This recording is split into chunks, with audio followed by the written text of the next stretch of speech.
Hello and welcome to the SpectatorCast, Soul Calibur and the fighting game community podcast. I'm McGee, and if you gentlemen would like to introduce yourself. Brett, Fusion. Yo, it's a Zero Effect. I'm Forewind. Okay, and just to get this out of the way real quick, Winter Brawl 9 is February 20th. You can pre-register for that at Big E Gaming, and it's in the land of the rising cheesesteak. The rising cheesesteak. Yeah. Okay. Fun Round 18 is March 20th to the 22nd. Pre-reg. Pre-register, that's in Atlanta, Georgia. Come get bodied. And you can register for Winter Brawl at bigegaming.com and Fun Around at funaround.org. Come out. Sweet. Please. Support. Alright, so our first topic is how did you get your start in competitive fighting games? And what makes Calibur stand out to you among other games? Anyone want to take that first, or? You can go ahead, Zach. All right.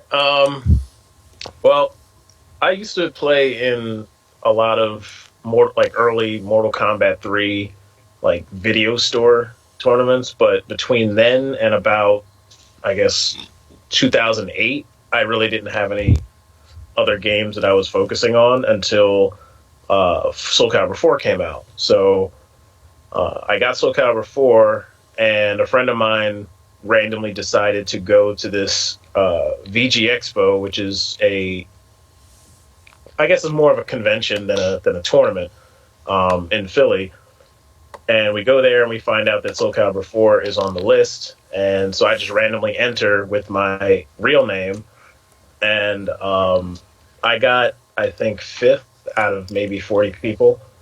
And the only 4 people to beat me, by the way, are people that were veterans from 8-Way Run. Everyone else was just random people from online or whatever. Which is the first time I met Bibulus, but that's another story for another time. So because I got 5th, I was listed in top 8 in the 8-Way Run tournament results thread. And Insane Kent, who I had known for a few years before we even got started with the fighting games, he saw me on 8-Way Run, and I hadn't talked to him in maybe a year and a half to 2 years at this point. So when he sees me, he calls me to make sure, hey, did you go to this tournament? And I told him, yeah, I went. And I was the guy that was playing Talum. And he's like, yeah, so me and Sporko and these other guys are setting up an offline scene. And that's basically how I joined 8-Way Run. And the rest came from there. So as far as what I like about Calibur, I think mainly it's the movement. Because I used to be a Tekken guy more so than Soul Calibur. But trying to go back to Tekken after playing Soul Calibur for so long, and this is 4, where 4's movement was pretty bad. Just even that, it just felt like Tekken felt so clunky to me. So I ended up sticking with Calibur. Okay, I guess I'll go next. When I moved to Atlanta, I think Soul Calibur 5 had just come out, and that's really, I decided I really wanted to play Soul Calibur 5 competitively then. But I think my first tournament was actually for Mortal Kombat 9 in Atlanta, and I got bumped. Oh, right, yeah.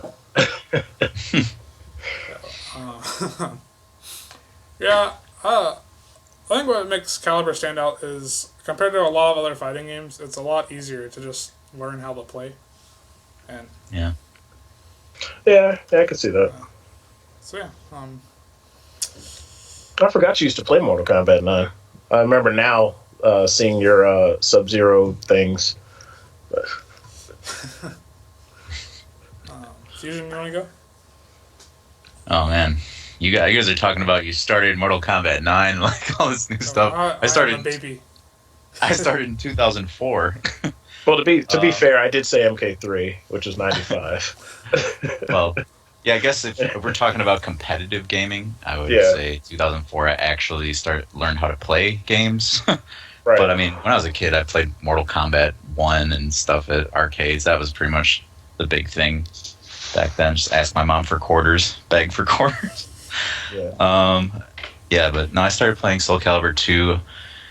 I was big into FPS stuff before that, like Counter-Strike and Team Fortress stuff. So I played a lot of computer games, and then I saw a commercial, I think, for Soul Calibur 2. I'm like, oh, it's been a while since I played a fighting game. I played Mortal Kombat or Street Fighter when I was a kid, but then I went to whatever the Namco Soul Calibur forums were at that time, and they had some tournament area or like regional stuff, and I was looking at the tournaments, and there was a bunch of posts for like Madison results, which is where I'm from, Madison, Wisconsin. I was like, this can't be the same Madison, right? Because we're not that big of a city, and I've never seen anything around here, but it was, apparently.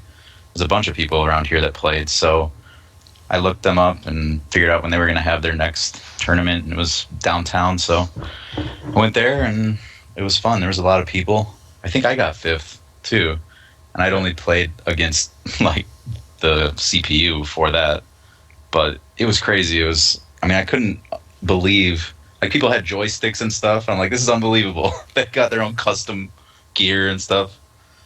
Yeah, it was a good time. I liked the game. Yeah, actually, that's funny you mentioned that, because that was the first thought I had when I went to my first tournament for Soul Calibur 4, when like Bibulus and KDZ and all these guys had sticks. I'm like, oh, well, these guys must be like the masters of the game, because there's no way you can't have a stick and be bad at the game. That's just impossible. I remember being amazed that, like, just watching them play, I'm like, they like know all the moves they're doing.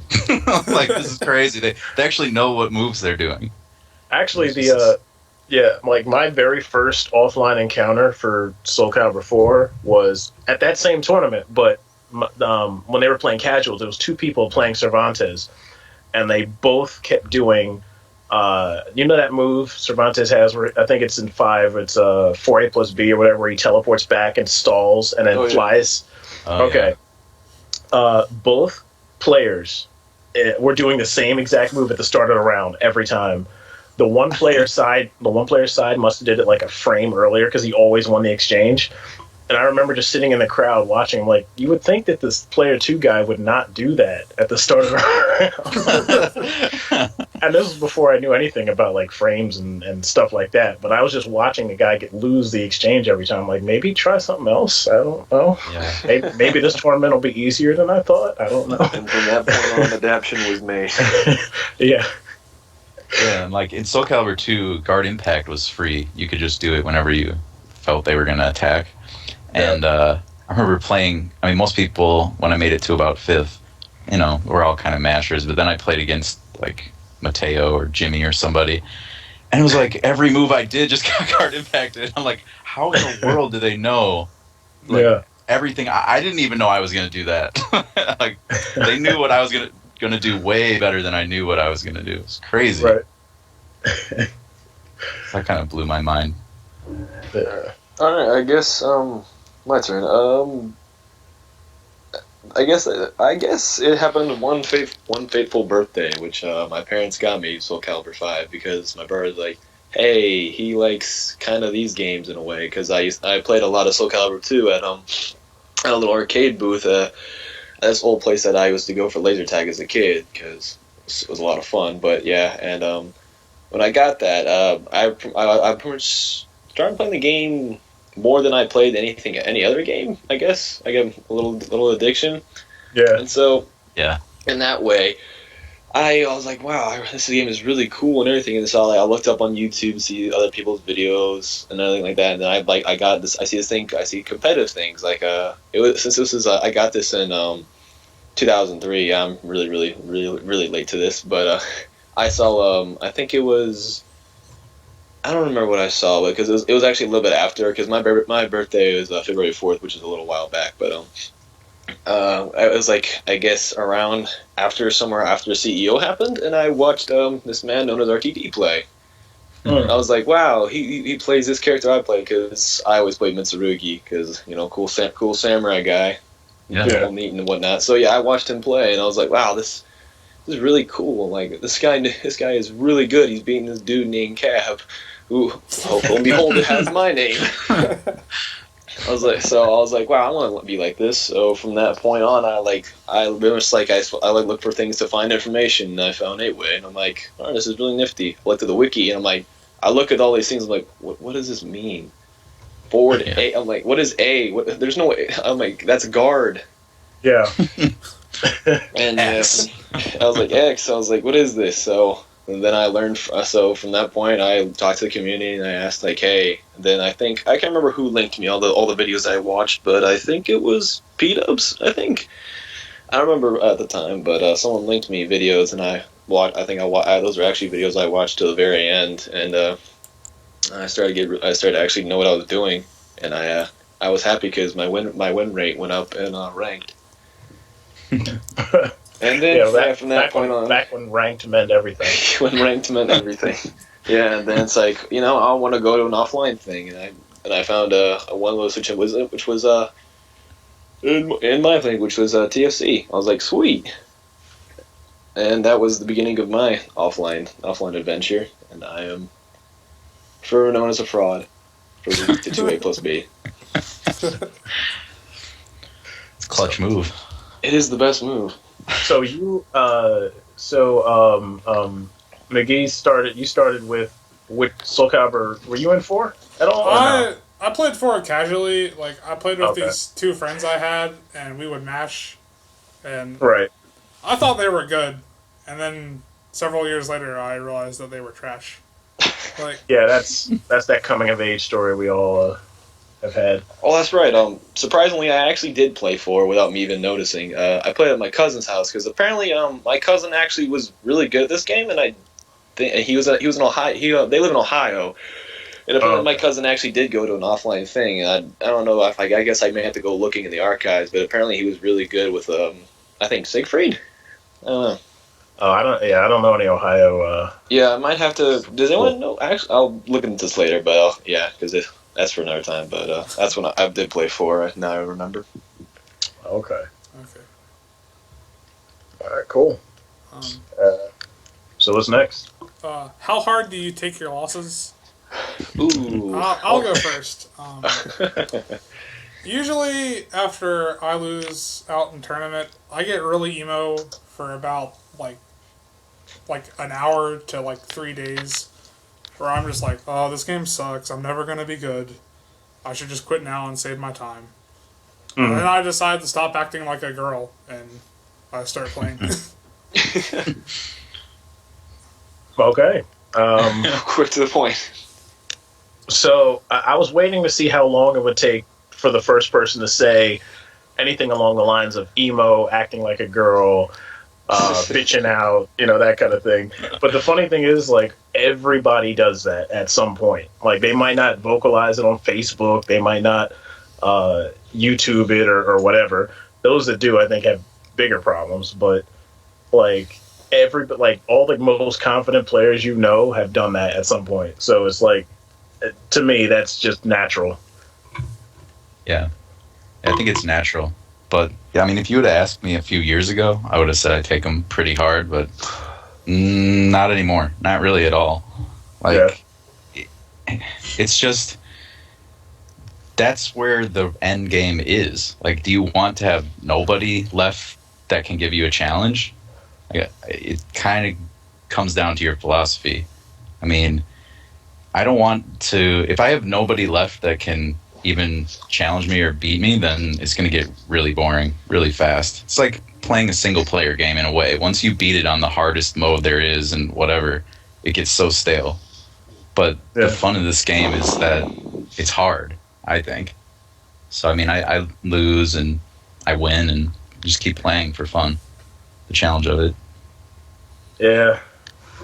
How hard do I take my losses? Well, I want to say it's Fusion say it's based on philosophy, like what you think about it. But I guess like when I say for me, it kind of comes down to like 2 major things, like who you playing against and where and like almost in I guess like where in the where in the bracket. Mm-hmm. Where in the bracket your place, I guess. Let's say like your winners finals or your losers finals, for example. Let's say like I'll be truthful to you guys here. During CEO, when I lost to Drake Alden, I didn't seem like I cared too much, but in reality, I was beyond pissed because I was like, I can't believe I lost to this person who probably does not even play this game anymore at all. Even though he had like he had strong fundamentals for Pat, but because her Pat, but In all reality, I took my loss very hard, and I was extremely pissed because I think if for the people who were there, you could see the anger on my face after I walked away. But and then I guess for like where you're placed, because everyone's gonna feel like even if like you're the chillest dude ever. Let's say like you're in losers finals, and you really want to get back at the guy that beat you in from winners. Let's say he's in winners finals right now. You really want to get back at him, but you lose this dude. It's like, how are you gonna feel? Like, you lose your chance to fight this guy. Like, maybe you get to play casuals, like a money match afterwards. But let's say like you can't do that because he's got to leave. So what do you feel after that? Like, you may be really chill, but like, what you're gonna feel something. You're gonna be beyond mad because you really wanted to destroy his shit. So yeah. Oh yeah, I know. That was me at TFC. Wait, was that me? Yeah. Oh. Get it out. Let's get it out. That was you. Oh, but I mean, I guess that was fair since I had beaten you in winners to begin with, in the round robin part. So, I mean, I was just one going to beat everybody. Yeah, I know. We all are. Oh man. But yeah, it's I guess for me it depends on a couple of things. Number one, how bad did I lose? And number two, is this person that I lost to somebody that I've lost to before or more than once? If it's somebody I've just like never played, but I know they're good and it was a close match, usually I'm not that upset about it. I guess Gold Shad's the exception because I know I could have beaten him and it was just one of those things where it didn't work out. Yeah. But most cases like that, it's like, well, this guy surprised me, whatever. But like if it's somebody who I continue to lose to, then it starts to be like, well, what? I can't still be doing the same things wrong because I play differently, but for some reason it still didn't work. And I don't know. It's like I don't take them extremely hard as much as I used to, but there's still times where it's like, what am I still trying this for? But usually I can get up out of that and keep pushing through it. And really, I think that's the key, is just to. It's okay to have that. It's okay to punch a wall if you need to, but not that I've done that, but just in general. But if you can keep pushing through it and be okay with it and not just do it because you feel you're forced to, then really should be what it comes down to. Yeah. And I mean, like I was saying before, a lot of people do this. If you don't believe me, I know you guys do, but just if anyone else is listening, I'm sure we all remember the LP rant when he lost to Blue Boy. And he's one of the guys. LP's one of the guys I would say who, if I had to stop and make a list of people who were really successful in Soul Calibur 5, he would definitely be in there. So, it's actually a pretty weird thing, like losing, because on some level, the people who don't at the outset, like you're a beginner at this game, and if you don't care at all about your losses, like it doesn't motivate you at all, or you get people that get frustrated into it, they'll play a lot more, they'll fight a lot harder, and it carries you pretty far, I'd say. Like that's where we get this breakdown of people who we consider like casuals or tryhards. Right. I mean, the tryhards overwhelmingly they get mad, for sure. A lot more mad than people making anime creations. And we all know who's better at the game in general. Well, I don't know, man. The thing with the casuals, though, is they give up fast. So that's what I'm saying. I agree. The casual, like you need that kind of, or maybe you do, or maybe you don't. But it seems like people who get upset about their losses generally are the better players because it motivates them to keep playing. I see what you're saying. Yeah.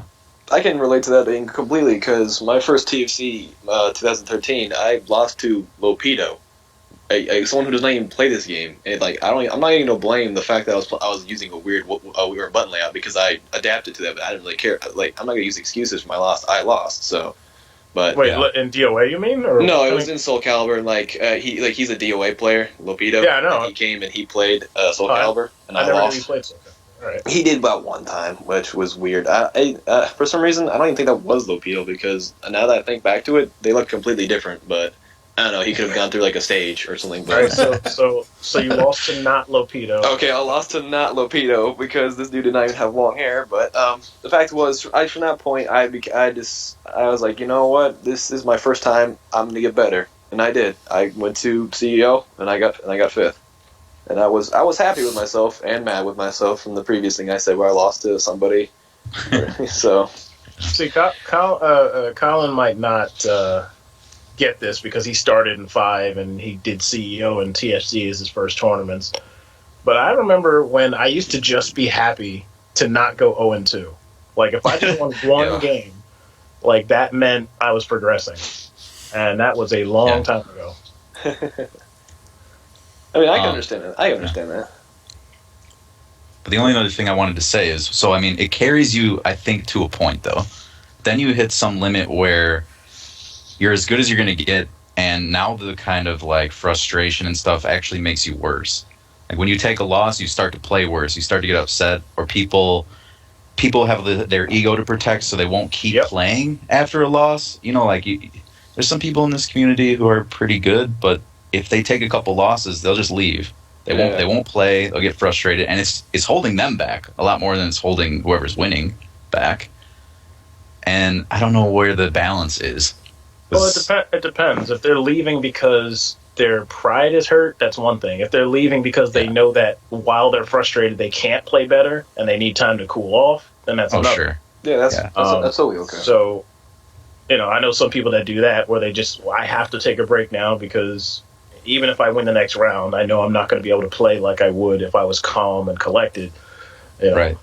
Yeah. So, and some people, rage makes them better. Some people, that's where they find their confidence, where it's like, no, I'm not letting you beat me. I'm not letting you do this. Sometimes that's what it takes. But I think rage can do say of course this is obviously a more offensive play that basically say, hey, this might work versus what's his face, because in a way I guess that's what I kind of draw a lot of my strength from rage, because when I got sent to losers by Zach, rage mode. Yeah, when I got sent to losers, in the back of my outside, I was like, yeah, all right, I got sent to losers. In the back of my mind, I am pissed, and from that point, I was like, I'm getting up there, and I pointed at IRM and I said, I'll see you in grand finals. And then from that point on, I made sure I took everyone down on my way, even though it came to a crashing end towards the end, but that's up to opinion. But even though those videos are gone, but still, the idea is just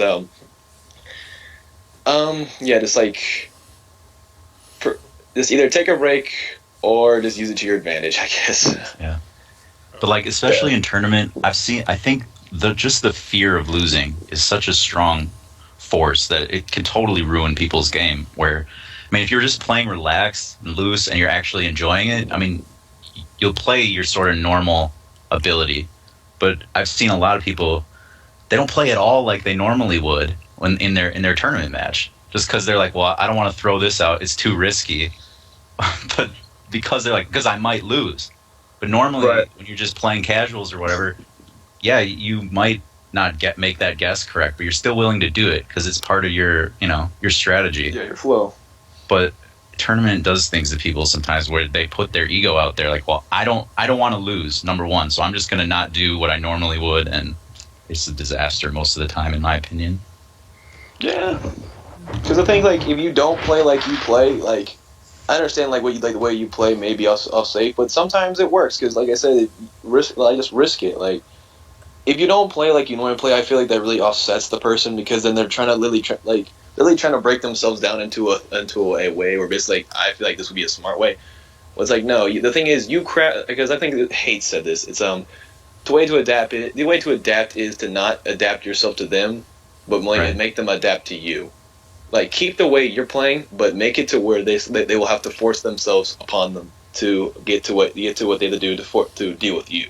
Make yourself the issue, not make them the issue. I guess that kind of goes into the whole offense versus defense thing in a way. Yeah. Because what you're saying kind of reminds me of how Blue Boy plays versus how I play. I try to break it down everyone has a plan A and a plan B.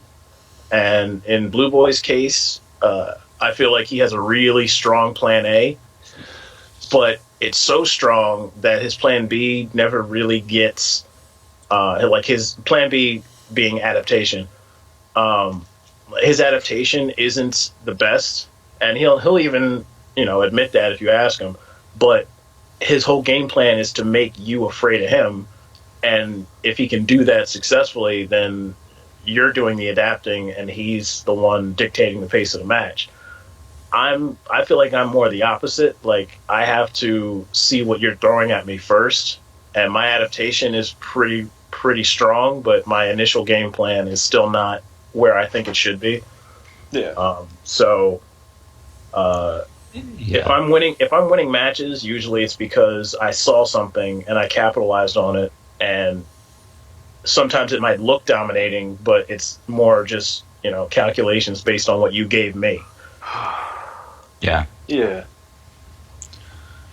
As far as offense versus defense, I guess it's kind of a mix of both. I mean, I feel like there's times where there's no reason you wouldn't want to go run up on them on wake up. Like, if you have the frames there, it's just the logical choice. Right. And then again, I mean, if you only have a little life, or I mean, even just to run up and guard, just bait out a wake up CE, or who knows what you're playing against. But it exists, Jesus. I've done it. Yeah, I don't know. Defense, I mean, I like to go back and forth. You got to make them think you're a pit bull, and then switch it to defense. And then they start to whiff, just trying to push you off of them. Right. I don't know. I do think there's kind of an effective way to play the game and each character in general, and I don't know what it is, and I think that's kind of what everyone's looking for, but I've always thought there's a certain most efficient, most effective way to play somehow, depending on what the moves you have with this character, and I don't know. Yeah. Well, it depends on that, and it also depends on the game in question, because if you're talking about Soul Calibur 4, or even like Street Fighter, or maybe not so much with Ultra, but like earlier Street Fighters, you would say that defense is primary and then your offense is secondary. In this game, it seems like the best players are the ones who do go a little bit more ham, as they say, and then force you to figure out how to beat them. Like, if you look at Zeph, he's not really a defensive player. If you look at LP, well, LP's more, I think, a little bit more balanced, but even so, he seems to favor offense more. Hawkeye, he's not hitting the guard button. It's like, and these guys are the ones that are on top right now. I mean, even Woes. Yeah. People think Woes is good now, but in Soul Calibur 4, we're talking about a guy who won every tournament he entered for almost 2 years, and that game was forcing you to play defense. So if you put him in a defensive situation, I don't see too many people that can beat him. He's really good now, but he had to change to be more offensive than he ever wanted to be. Yeah. So that's there's part of that too.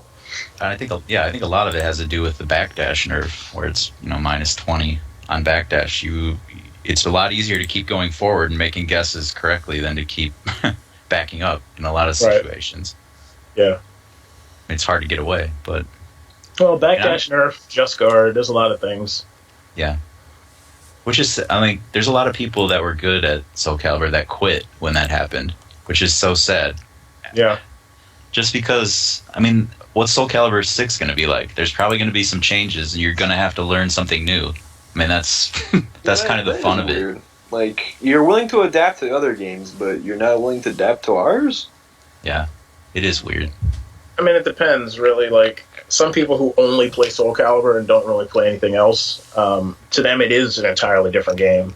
Like, I mean, I was used to playing things like Mortal Kombat, where blocking was death. And it's like, switching. I mean, Soul Calibur was a little bit more balanced, I would say, but I always kind of favored offense, but I was forced to learn defense from 4. So, it's like I just look at it as adapting to it as if it was a new game. I always wish I could play a mirror match against myself, because I really don't know what kind of style I have.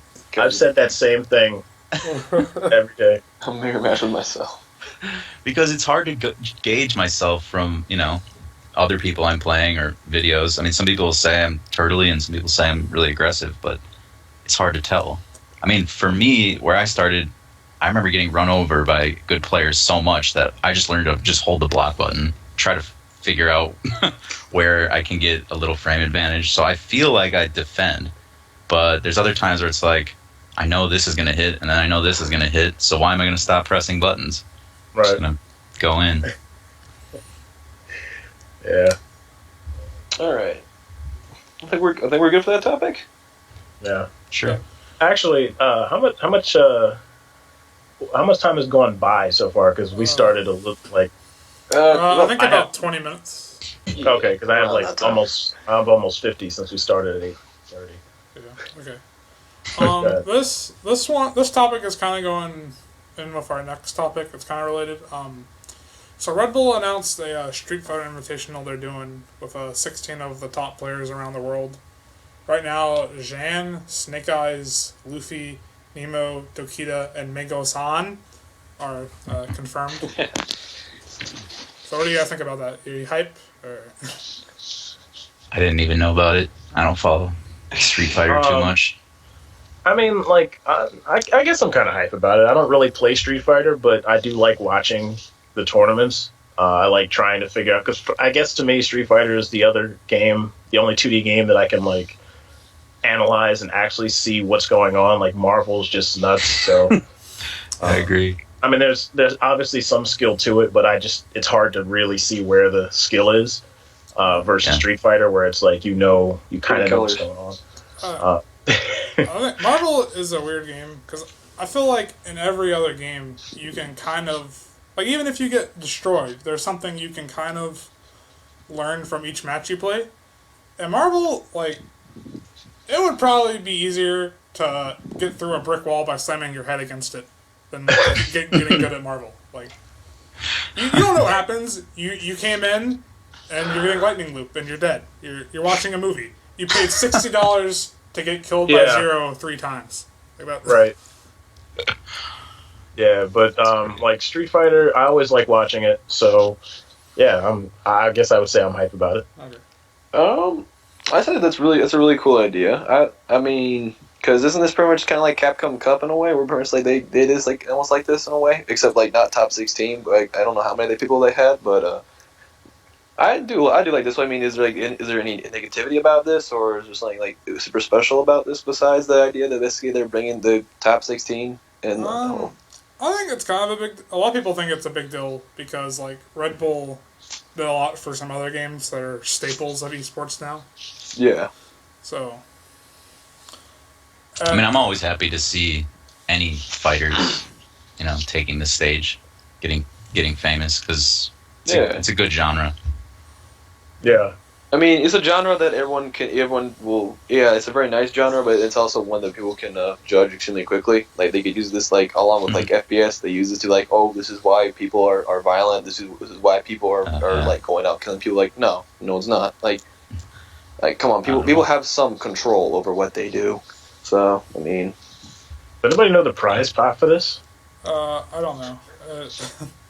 I don't think they've announced what it is yet. A lifetime supply of Red Bull. 5 cases of Red Bull. Hey, Red Bull might make them a sponsor, Oh, if it was a Red Bull sponsor, wow, that'd be a tournament to win. Red Bull Snake Eyes. Well, that's another thing. Go America. America. We're gonna get bodied. Don't worry. No, I believe in Snake Eyes. Don't. I believe in Zangief. We are free at Street Fighter. You want to know who will be in top 8 at EVO? One American. That's it. Like, which one? That was Snake. Oh, it was Balrog? Balrog is not. He will. I thought Balrog said he was done. He's still playing. What? Okay, next topic. Alright. So this one is esports professionalism versus the FGC raw and uncut community. Which do you advocate and why? We'll let Fusion take this first. So, I guess kind of explain it so if anyone's listening that doesn't know what this is. All right. I'd say the FGC is not like esports level for a couple reasons. One, I guess we're just smaller in general. I mean, I don't know of any like fighting game houses out there. If you guys are familiar with the esports level of stuff where you have coaches and you're basically housed and everything, and all you do as your job is play this video game. Right. You know what I'm referring to? Yeah. But with that comes, like, if you're esports, you have sponsors, which everybody always seems so excited about, and it's a nice thing. But then you have to behave under a certain, professional rule set if you're a sponsored player for the most part. I mean, there's some sponsored players in the fighting game community, but I feel like they still have a lot of leeway to speak their mind. A lot more leeway than somebody on, like, a professional league team or StarCraft or something like that. Yeah. So, I mean, there's that road this could go, or the fighting game community could stay as this homegrown, just raw, say what you want, get hype, who bitch this is, etc. Which personally, for me, I love that. I think that's one of the best things about this whole community. You get to meet all sorts of people, tempers flare and just stuff gets so exciting. And at the end of the day, hopefully not too many people are too salty, like actually hating each other. But it's still just so much more fun. I don't like the fakeness of people, like when they get interviewed and it's just all this politically correct garbage, and it's just so much less exciting, to me at least. Well, Yeah. I think that's the problem, is we want sponsors, but we don't want what that would entice. And, sponsors, they want their players to be, like, respectful. They want people who Right. people will be like, oh, he's sponsored by Red Bull. I want to drink Red Bull now. Like, Yeah, you gotta be a good role model. Yeah. like you gotta fill in their little mold. It's like, I feel like this is a great thing. I think pretty much like, let's say you got the little kid block game. When you take the greatness this is my opinion, the greatness of the uncut FGC community, that's your circle block. And then like once like, hey, like we want some like sponsors, you're trying to put the circle block into the square hole. Yeah, I agree. It's like, go ahead.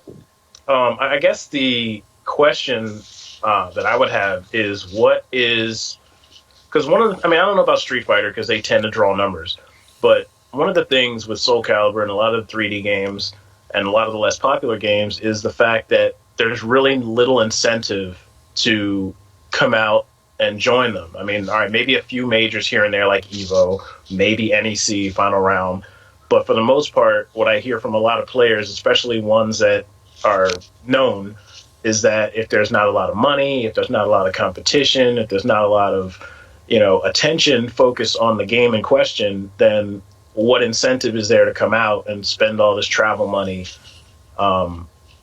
just for, just your average everyday tournament? So maybe that's why some of them like the esports thing. It gave a legitimacy to it that should bring in more people. But I think the problem there is you can't have both. If you have esports style like MLG stuff, you're either going to have all the players come there and have no one left for the FGC Raw tournaments, or people are just going to avoid the esports ones in favor of the Raw ones. So, I guess it depends on what you're in this for. Yeah. I mean, how many people are in this to be like professional gamers versus just being the best on any given weekend? Yeah. Pretty much comes down to like, are you doing this because you love the game and you enjoy doing this, or do you want to? I guess I don't want to say that they're trying to make it a living, but like they want to be like, hey, I guess I'm making all this money. I guess in a way, and it's strange to say what they want from it. I guess it's just to make money, but honestly, if you play this game thinking, even if you're the number one player, the amount of money you're going to make in a year is probably way less than just your average minimum wage job. You're clearly playing this because you enjoy the game, which I think is the best part. I mean, anyone else who's trying to play this, I only play if the pot is blah, blah, blah, blah, blah. who cares? Just play for the fun of the game. Yeah, it's like I'm gonna guarantee you every single person that I'm not gonna assume on this. Every single person that came to this game became because they liked the game. Like, yeah, it's hard to say like what person actually would go after this in a more way of trying to like make money. Like really, like come on, dude. Like no, you wanted to play this game because you loved it and you had fun with it. So yeah. Yeah, but there's a certain point where that ego hits for people, and it's like, you know what? This is no longer about me having fun. This is about me beating people. And now, because I do this so well, how can I get the most reward for being this great Soul Calibur player, or this Madden player, or this whatever, you know? Yeah. But, you know. It's like Chris G has voiced in the past, he wants all this money to continue playing, and I kind of feel for guys like that who are really good at the game and they just can't afford to keep living this lifestyle. I mean, I'd hate to lose our best players just because, it's not a sustainable lifestyle, you know what I mean? Yeah. But, yeah. Yeah, I mean, at the same time, though, if I always believe in being able to, do what you can with what you have. If you just don't have it, then that's just the way it is for now. I mean, there'll be other tournaments, but I guess it depends. Like, some communities are really helpful. Like, they'll donate to people. They'll like have people, get passes for people or whatever, and help fly them out to certain tournaments, and that's all good and well. But not everybody is in that net of people who get those offers. So if they just don't have the time or the money or the whatever, the opportunity, then it's just like, there'll be another one, That's just how I see it, but... Yeah. Just be careful what you wish for, people. Everyone always wants to get to esports level, or we want all these sponsors, but I just don't want to see the best part of this community just destroyed by having to fit match these sponsor requests. Yeah.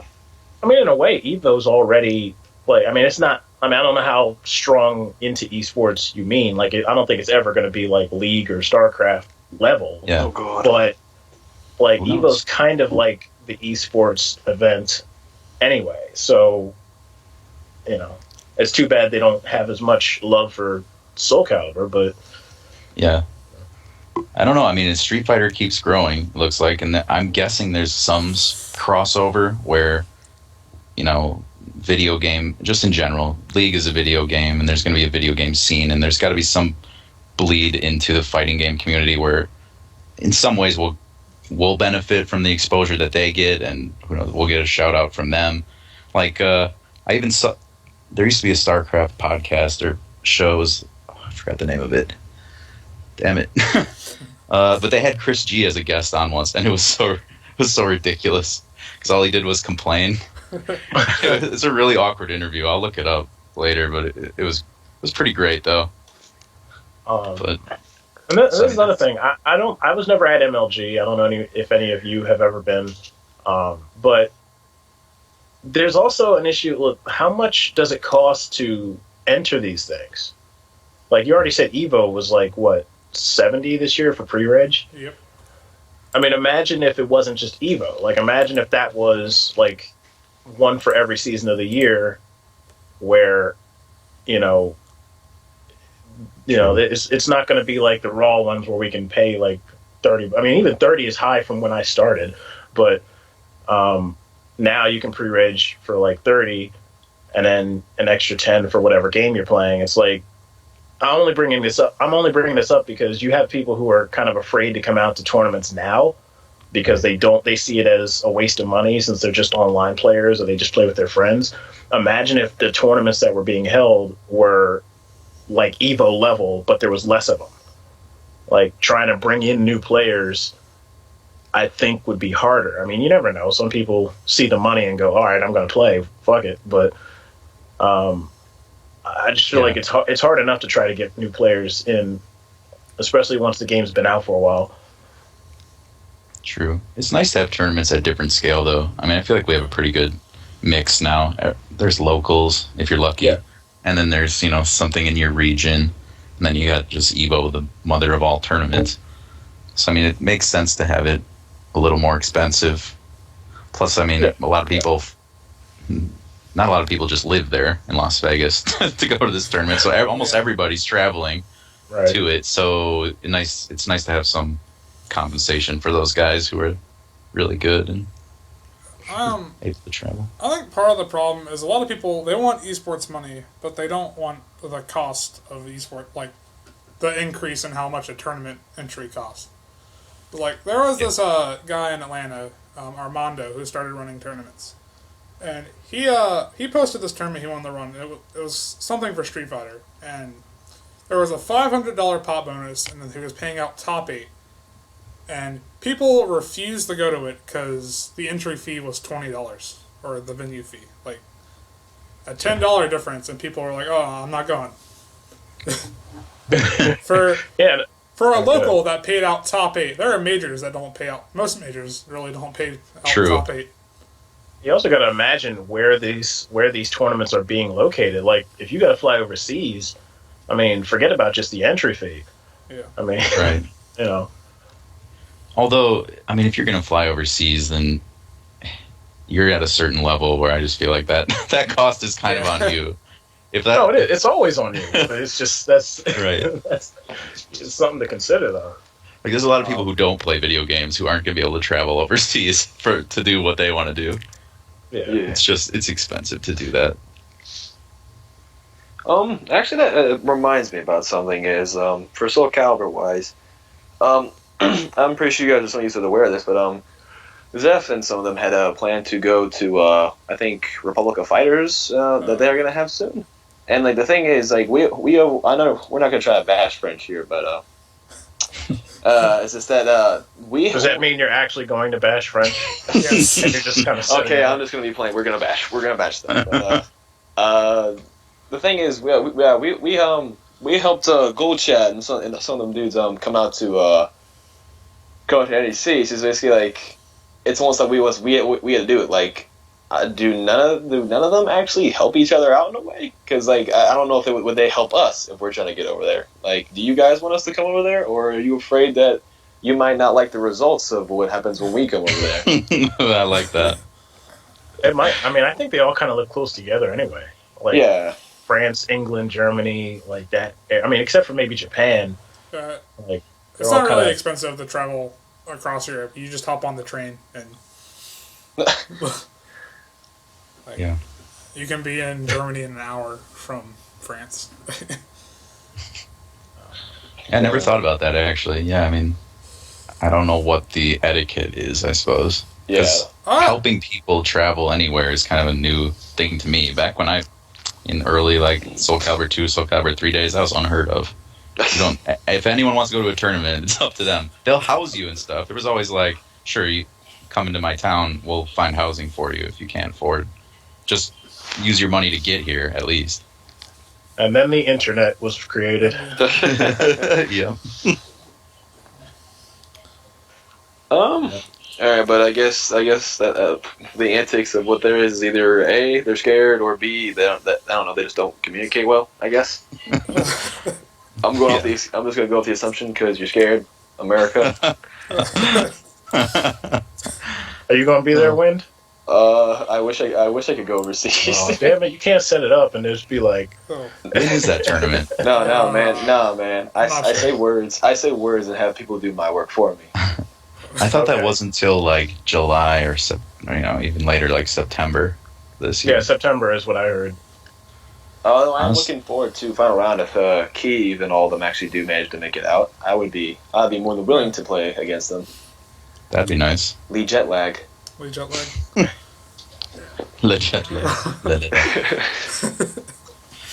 Well, that's my thing about that. So. Okay. Honestly, I actually do want to travel to that French tournament.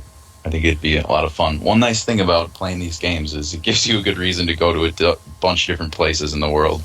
Yeah. I think pretty nice. I think it would be good if we sent some players over there. I don't know how we would organize that, but I think if you've never traveled across to another country for something, I don't know why you can stand on the basis of you need to come to this tournament. You know, like. Wait, what? I think if we're going to tell them they should come over to American tournaments, we should be willing to go to French tournaments or German tournaments or whatever. Yeah. Yeah. I mean, did somebody tell Goldshad and those guys to come over, or they just happened to see it and was just like, you know what, we think we can take America, so... I don't know. I'm sure someone was like, you should come over. But Yeah, I'm pretty sure someone say like, hey, because the people, the fanboys, the other nations are always trying to say that someone so is better. Like, hey, he should come or something. Yeah. So, and it's the fact that America, we challenge everybody. Well, yeah. Those guys are cool though. They were at NEC and I met a lot of them. Yeah, It was a really good time having them here. Deus. Yo, that guy. We were eating at the bar in the place, and him and Ruka were talking to Triple J, and Ruka basically told Jay that he thought that his Mitsu was stronger than pretty much any Mitsu that he had played at that point. So Deuce was sitting next to me, and I'm like, I'm just going to ask, do you have any Leisha players over there? And before I could even finish the sentence, dude started laughing. And I knew I had my answer already. He's like, all right, I mean... Leisha, are you serious? I mean, that would have been funny if he said that. He just laughed. I'm like, oh, goddamn. All right. Let's let's not talk about this.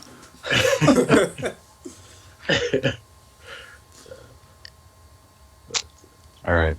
What else we have?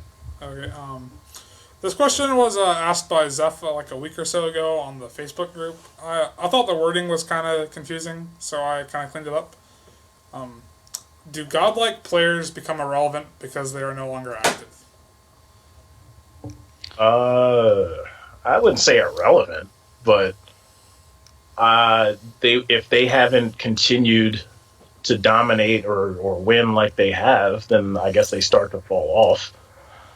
Yeah. I mean, I don't know. What do you mean by irrelevant? Like nobody cares? Like, you're not scared of them. You don't consider them a top player. I guess something along those lines. I guess that could be possible. I mean, like we were talking about before, sometimes an update to a game is like a whole new game. I mean, you remember, RTD was not the same player in 5 that he ended up being in 4 and probably earlier games. Sometimes it's just like that. Does that mean they're never going to be a threat? No, but I don't know. I'm not really sure what where we're trying to go with that question. Yeah, I felt the same way when I read this. I was like, well, I'm not exactly sure what we're asking here. Because skill level's such an intangible thing. You can never really know, fully where somebody is at. Right. It's constantly going up and down. At this moment, we don't know who is truly like the absolute best or, who's the second best, etc. People stop playing for a little while and their skill falls, and some people have been practicing hard and their skill goes up. Let's say, let me see if I got this right. Let's say Soul Calibur 6 comes out tomorrow.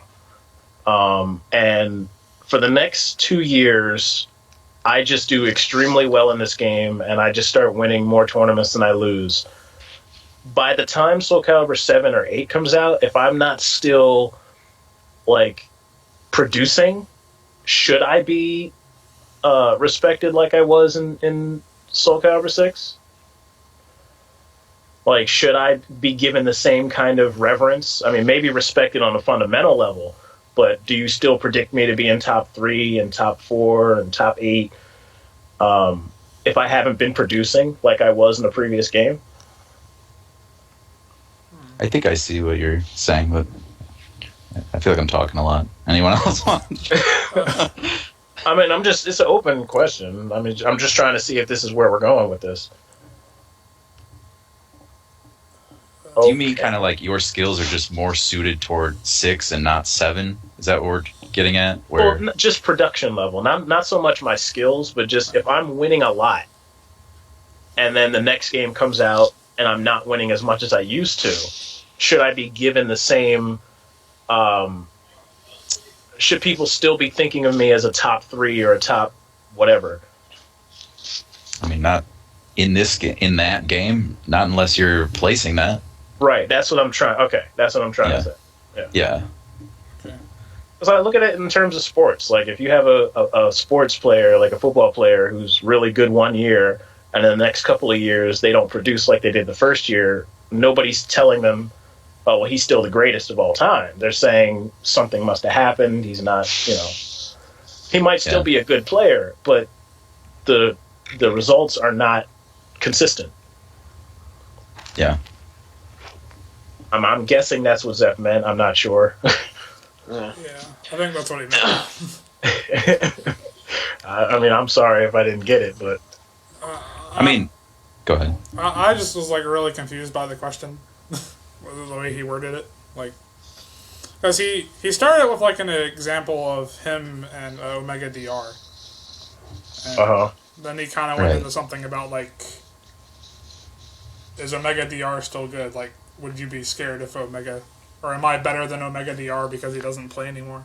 Like, oh well, see, that's, I don't know. See, if they don't play anymore, they don't play anymore. I don't know how you can judge all of that. I mean, if you can't, obviously, if you stop, somebody that's still running is going to catch up to you. It's like, Yeah, and like new players like Blue Boy come out and dominate out of nowhere too. So you never really know how strong people are going to be. It's your peak versus their peak. If it's impossible to compare that, like there was never a point in time where you were both at your peak, then you're never really going to know. But honestly, at the end of the day, what difference does it make? We're all just, if we already knew who was the best and so on and so forth, then what's the point of even having a tournament? Everyone's just going to fall into place where they should. Yeah, I agree. I agree with that. I always feel like whoever's the best is the best on that given day. Yeah. And that's, as far as it goes, I mean, if you play me in another tournament and I beat you, you're not the best still just because you had 3 tournaments before me. Like, that's, on that day, I was the best. Right. So.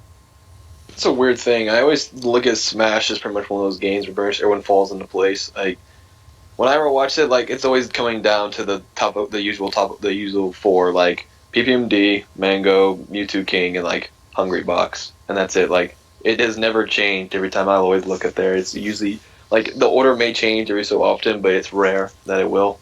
And like there's the occasional, let's say Armada and Lefton come over from Sweden to play, and like that's it. Like the game is just really just like, yeah, this is what's going to happen. Like there's no changing in this at all.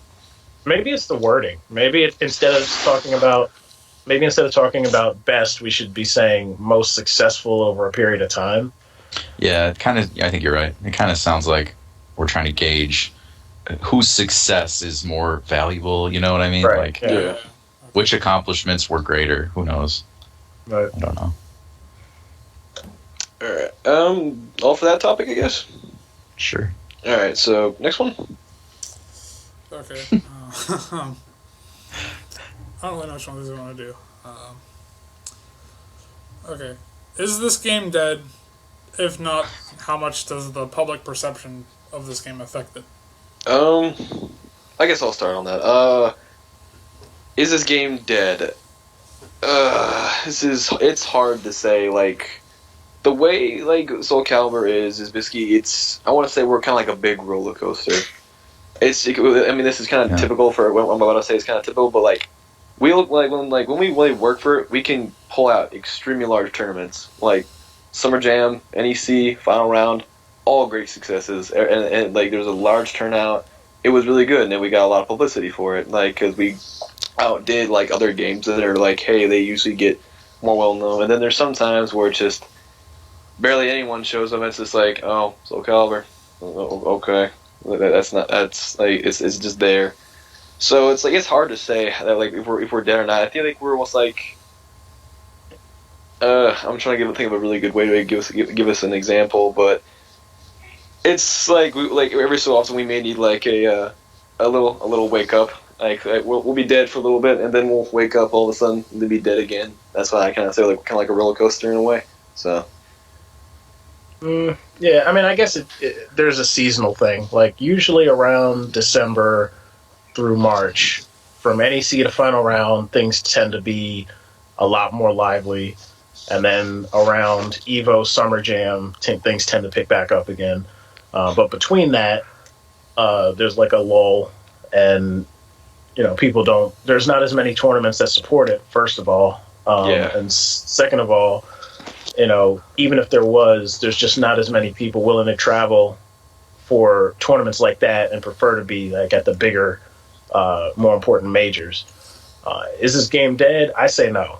I'd say as long as you have, a group of people that are willing to play the game and consistently play the game, then you have a scene, period. Like we get like 80 is like a good number for us, but most of the time the players we get are the players who've been playing and putting the time in. So we might not have a great quantity of players, but the quality of players is a lot stronger, I would say. Yeah, that's a great example. Yeah, I'm surprised it's not dead. I'll say that because it's been a little while, and it certainly died down. Like, for example, when Tekken Tag 2 came out, tons of people went over that. Some of the people that were only playing Soul Calibur because they wanted to play the latest 3D game while they just wait for the next Tekken to come out, they all left. But like NEC had more entrants for Soul Calibur 5 than Tekken Tag, which I thought was awesome. Yeah. It's hard to you get surpassed by this game and then later come back. That's a pretty good sign. And again, it always depends on the region or the tournament, but see, and that's another thing. Like, we have so many games coming out like every half year, every year, that people's attention spans are shot. Like, they're just after a year into a game, it's like, all right, we want the next one. And like, people were asking for Soul Calibur 6 after like a year and a half, and it's like every Soul Calibur game has come out at about 3-4 years at a time. Right. So it's like people have been asking for Soul 6 for about a year and a half to 2 years now. It's like Soul Calibur 4 was out for 3 years, 3 was out for 3 years, but because they're seeing Tekken 6, Tekken 7, My Little Pony, all these other, I'm not, but all these other games that are just shelling out updates and sequels, it's like we feel like we're getting left behind, but the time stamp has been pretty much the same. So, that and Soul Calibur is just it's not really that type of game. Like, I guess if everybody was like Viola or Algol, where they had these long, impressive looking combos, then maybe there'd be a lot more appeal to it. But it's hard to compare Soul Calibur to something like Marvel, where everyone's hyped because somebody's landing 100 hits and making a comeback that would be impossible, or right. even Street Fighter, where it's like, all right, they jumped over you, they did a combo, they knocked you down, now they're doing another one, they tricked you, and now you get mixed up. And it's like, it's not that type of game. It's more of a chess game than the other games, I would say. So it's hard to convey hype, I guess you would call it, when really it's just combos. Combos are hype. There's a lot going on that when people are just moving back and forth and spacing and blocking, and just when they're both standing in front of each other blocking, and you don't know who's going to attack first. There's a lot of reads going on there that to most people just looks like, well, this looks boring. Nothing's happening. Yeah. So I agree. There's not like a 100-hit combo going on the screen all the time. There's like natural combo, BB. All right, that was cool. This guy's not getting infinite. This game sucks. Yeah. Exactly. But really, like, Calibur's really complicated, I would say, too. Like, it's easy to pick up, but there's so many mechanics in the game that you have to, like, know how to use and place that I think that's a good thing, but I can see why people would get sick of it. Like, man, in Street Fighter, I just have to do these things and keep these things in mind. But with Calibur, I got to do all this. Now he can just guard, he can GI, he can ring me out. I got to be rid of walls. Yeah. There's so many different things that you can do, so it's hard to... There's a skill gap that people don't really realize until they're in it. Yeah, like, that's another thing I do like about our game, is basically, like, it's very friendly to newcomers. Like, it's not hard to pick up. It's just basically, like, when you're trying to get the competitive thing, there's no sure way for you to always win or anything like that. There's always a possibility. Like I said, there's always your mix-up in a way. So yeah, easy to learn, hard to master. Yeah, that's a great statement. But because like you don't see like I guess it's almost another reason why like you don't see a ton of like popular people playing our game is like you don't see these people dominating our game because like they like I said like, it's a game where like it's a game you cannot just go and say like I can like you said I can just master this and I'm the best. No, like there's tons and tons of situations to where like you cannot control. Where in other games you like I can just do this and then I win. So like no, that's why I like it. Our just game is just so I guess you could say almost so unforgiving in some ways because there's always going to be something even when you think you've like completely figured out the game. No, there's always going to be something. Yeah, they added supers to try and make it more dynamic, and I think it worked for to some degree. You still see people get hyped when Astaroth raises his claw in the air and gets ready to grab you. So I mean, it's making strides, but I think what makes the game fun for the competitors is not always seen by the spectators. Hey, there you go, spectators.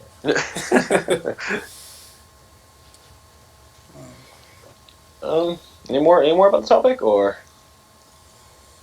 are we good? We're good. We're good. Yeah, I think we're good. All right. I think I'm only able to do one more because I have a situation going on the back. So let's. Yeah. All right. Next one. Wind, please. I'm sorry. I apologize that I have to cut a little early, but you guys were well better. So, all right. Last one for me, but you guys got more to do. So. Okay. Well, we'll do your question since you're still here. So direct all your questions at Wind for this.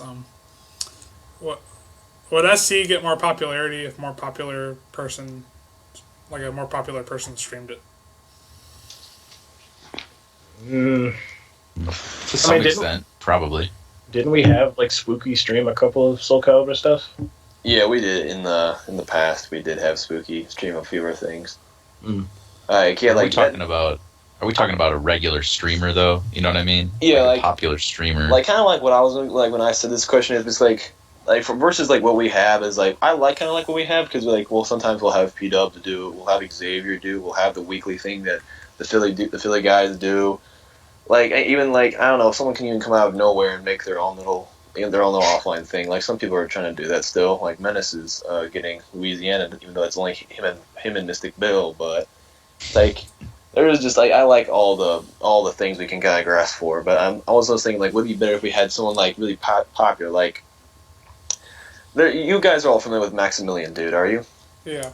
Yeah. Maximilian Dude is like almost like king of hype, I can say called by his followers.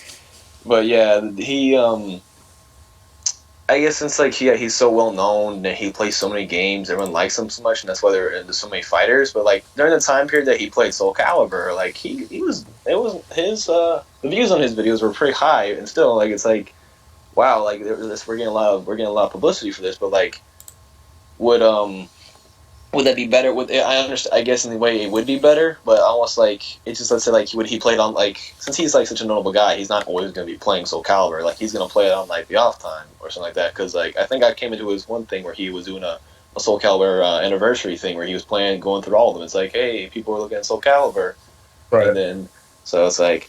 Would it be better towards our more consistent, or would it just be like on the off topic we get like one of the big guys coming in and playing for like old time's sake, or they just want to play it? So yeah, I mean the other thing though is like there's a lot of people who just don't like Soul Calibur, and they happen to be big names in like the Capcom scenes and all that. And the problem with that is because Capcom has so many people who play their games and follow their content, if one of those guys like I don't know if you know the cross counter guys or like or like Maximilian or like those guys who are just well known for fighting game content, if they say something like they don't like Soul Calibur or if they don't show Soul Calibur at all, it makes it look bad to a larger amount of people. So I don't know. I don't know if Maximilian has any issues with Soul Calibur. I think he's played Soul Calibur before, actually, on stream. He played a lot. Yeah, because that's what I was going back to. He did a little anniversary. Like, yeah, he said he had his issues with Soul Calibur, but like, 5 was not to his par. But he said that he still played. And he said I still liked it. So I mean, Yeah. so like no hate from him. So thankfully, If they picked it back up, I mean, yeah, for the most part, all we'd get is more people in our channels saying "Wins Marvel." Not like we wouldn't actually get people. That's really all we gain. So I don't care. a large intake of stream monsters. That's, yeah. Yeah, Any more? one dynamic I find very weird is if you go on to like a stream and you like say anything about Soul Calibur, all you hear is like that game sucks. When Soul Calibur 2, 5 is trash. Like anyone I've talked to at a tournament, like, oh yeah, that game's cool. Oh, I wish people played it where I lived.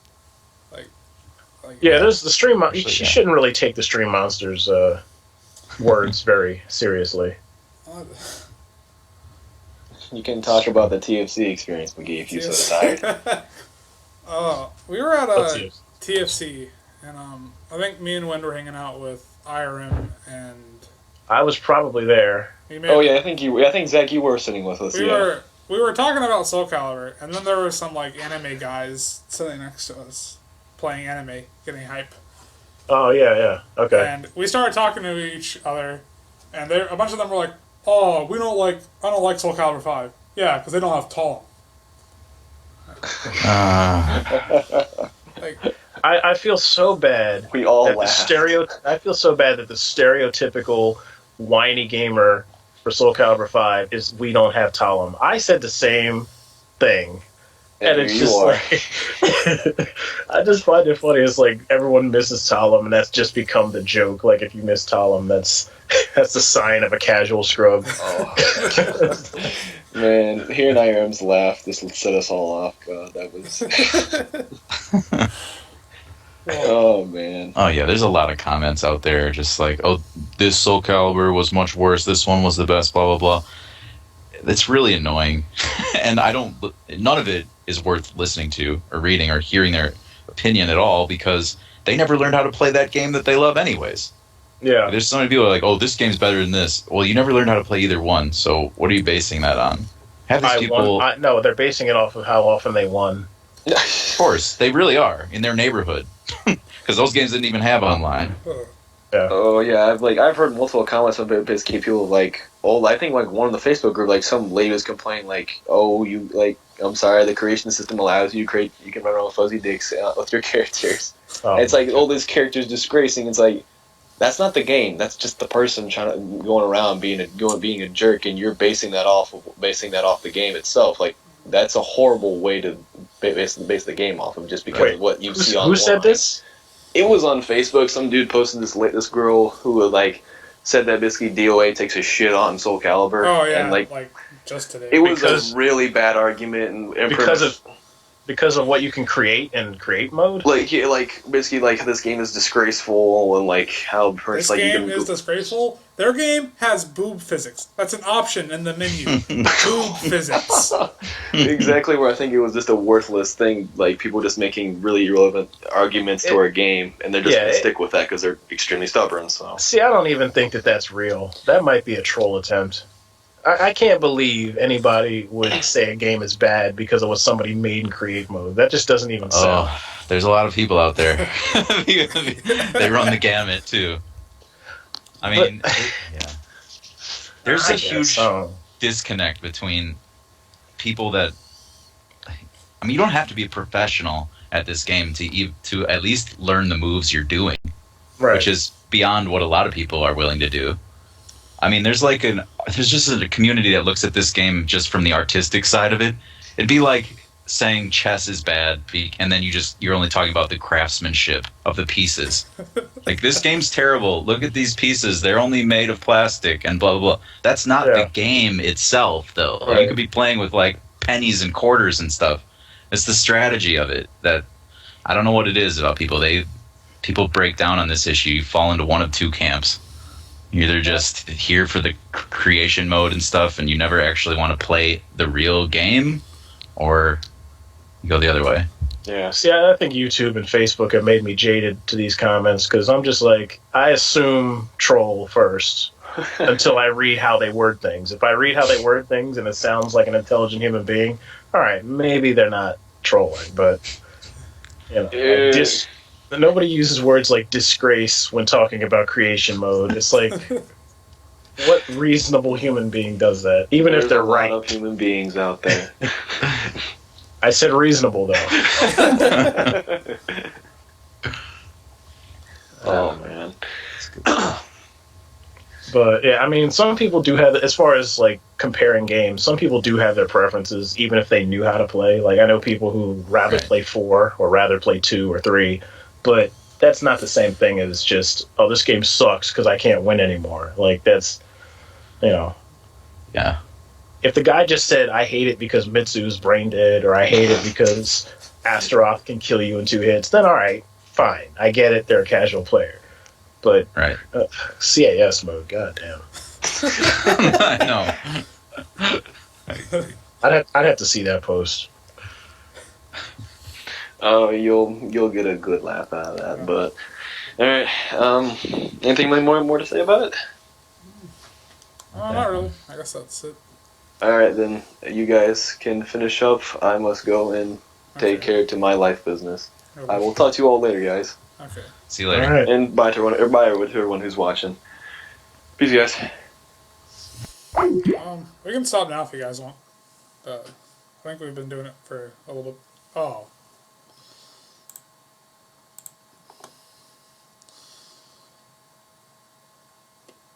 We're having some technical difficulties.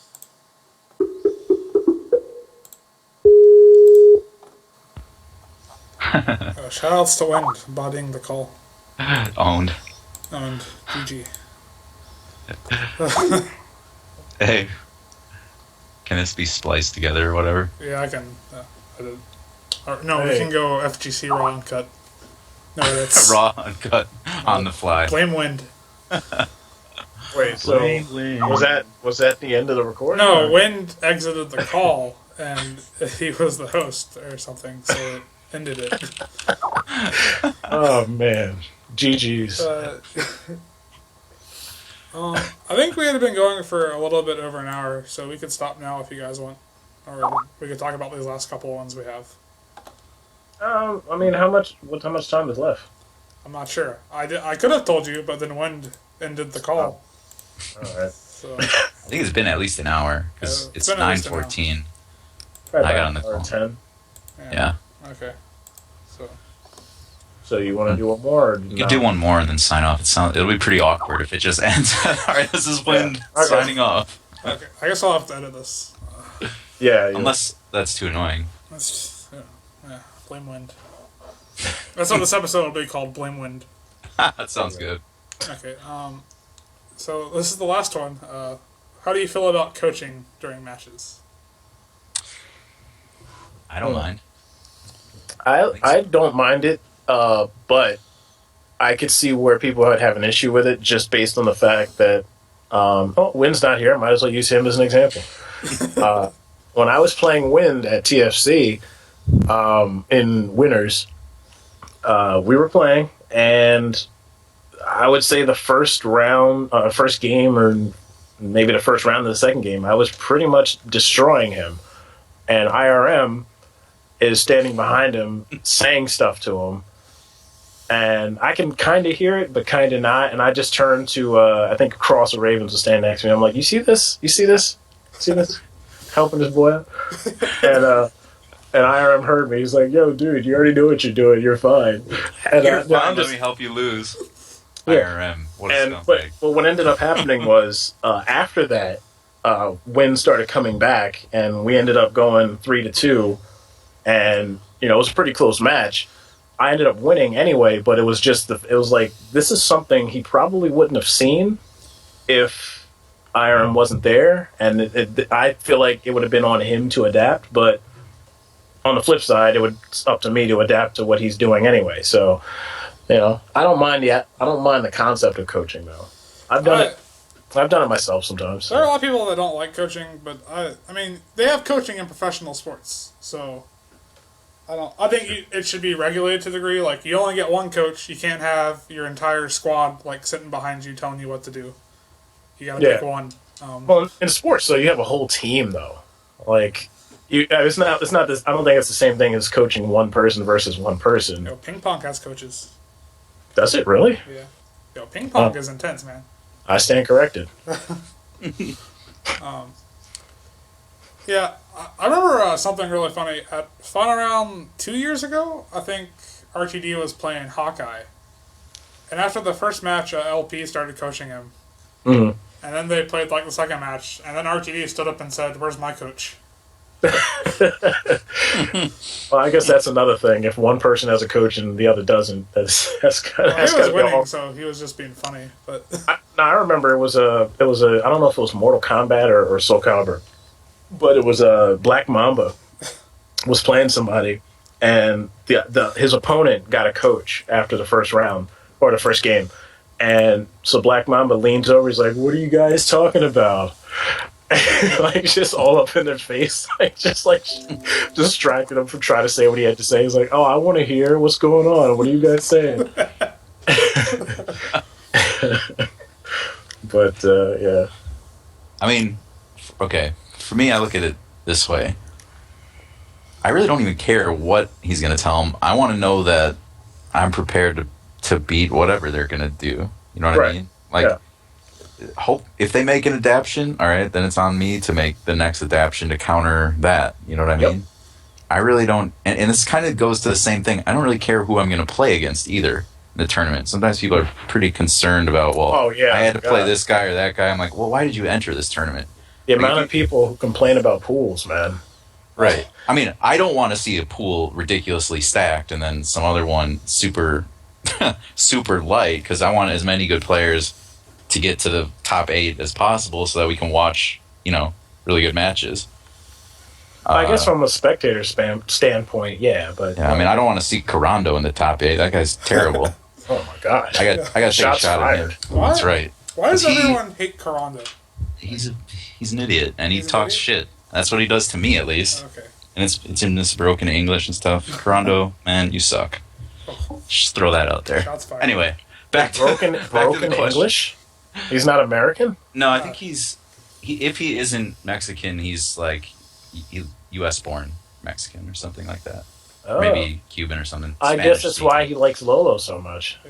Yeah. All right. He speaks Spanish. I know that for sure. Okay. But he's crazy. He's a crazy person. He's got those thumb bandages. So yeah. he can do ear That's slicer. that is the least crazy part. Illegal about that modifications.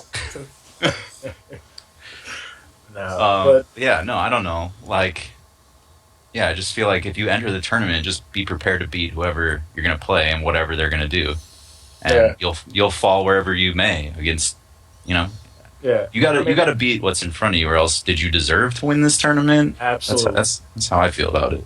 I feel that way so much to the point where I don't even care if I'm thrown into a pool of sharks. Like, if they give me, like, the pools that it didn't end up being this way at NEC, but I had a pool with like 7 killers in it besides me. Yeah. So it's like there's maybe one guy in there that's never played before, and then there was me, and then there was like 7 people who've all won something, and it's like I laughed because I'm like, this is absolutely insane. But then it's like, well, imagine if I win this though. Right. Like, I don't even care if the person in top 8 had nobodies in their pool. Like, the fact that I won this pool, I might as well won a local or a major, a smaller major. Right. That's why I think NEC was crazy, because everybody knew going there, there's so many good players. These are going to be insane pools. Like, every pool is going to have great players that just aren't even going to make it out of the pool, which is nuts. Yeah. That's what gets me hype. I don't need like the shit talk and all that, but just seeing, okay, these are guys who I know are good, and I know that, they're going to give me a challenge. Like, I'll get excited for that before I get excited over some dude said on forums. Yeah. I mean, anything else? I feel like I thought you were going somewhere. He's like, it just got really quiet. No, I mean, the coaching, bring it on. I mean, if if they've got more to bring, let's keep playing. Yeah. Though I will say, if anyone wants to coach me, they're more than welcome. I know nobody tends to go up when I'm on stage. They just kind of let me drown. Feel free to coach if you know. Yeah. You want I'm to always swim? open to suggestion. Trying to make Like, it the out only of time- holes? The only time I feel like I'd want to jump in and coach someone, well, there's two situations. One is if I feel like there's just something so obvious that they're missing that would turn this whole match around. Right. Like almost just like an Achilles heel, like, hey, all you got to do is block here, and then the thing that's killing you isn't going to kill you anymore. Oh, that just reminded me of something. It's not always even coaching. It could just be like encouragement. Like somebody could just be behind Right. you, like, just calm down. You just keep your spacing. It might not even be like he's doing this. Stop. It might not even be something so deliberate. It could just be like a state of mind Right. thing. Right, and a lot of people travel to tournaments in groups, so I mean, you want the group you travel with or your friends to do well, so coach Right. each other up. But yeah, it's all fun. Yeah. It's just one more thing that I don't want to see become like a hard rule in the esports thing. You know what I mean? Like, are we gonna have to play in a sealed booth? Like, it's just so ridiculous. So, Cover your mouth with your hand. Right? Playbook. Like those Japanese style arcade cabinets where you're one person on each side. yo, Sealed booth. Although that helps in a way because people whose like controllers and stuff you can hear, or like you can kind of tell when they're going to attack, especially if they're a joystick player. Yeah. That's kind of an yeah. unfair advantage if you can tell. That's not true, because some people have buttons that have nothing on them. Yo, they'll hit you with True, the mind game. They'll press an empty button. And but then that's one more thing you have to do. Whereas if you were just at home or on the other side, you could play as normal. I don't know if you guys watched it, but at the Canada Cup Master Series, Daigo, he had this cardboard thing he like attached to his stick, so the other players couldn't see him press buttons. It was just it was like a 2-foot cardboard sheet that he just stuck on like the end of it. Yeah. Wow. It's a good idea. And then some of the KOF players from like Korea, they have like a curtain they put up like between them and other players. I mean, why don't they just all do like what Evo did for that one Soul Cut? I mean, I do for other tournaments, but where they have the multiple screens, where the one's sitting on one side and then there's a screen and then the other one's on the other side. Like those are the Japanese style arcade cabinets. Yeah. If I'm understanding correctly. Like the head-to-head cabs. Where Yeah. Yeah. It may not even be an arcade cabinet, though. I think they've had 2 monitors, like, back to back, and they've done it that way. Yeah. Yeah. To be honest, I don't even hear it. I don't pay any attention to I sounds. Like, I just watch what's on screen. I think it's just a big carryover from, like, the arcade days where you could hear them mashing because you were right next to them. Like the Soul Calibur 2 arcade cabinet that I originally started playing this game on, it was... You were basically standing right next to each other on this console, and like sometimes people would be a little bigger, and I kind of get like edged off my controls, and I'm like, well, shit, I can barely input at this angle. It's like, damn, this is rough. Sometimes I'll play like if there's a table in front of me with a sheet, like the little material hanging down, I'll like put my controller underneath that, but yeah, it's really not. It really doesn't even help too much. And because I try to sit as far away from the screen as I can, it doesn't always help me. Right. Plus the venue is usually pretty loud anyways. Yeah. That's all I got. Yeah. Okay, we done? Yeah, I think we're good. Okay, well, thank you for listening to the SpectatorCast number 2 Blame Wind edition. Yes. Yeah, it's always wins.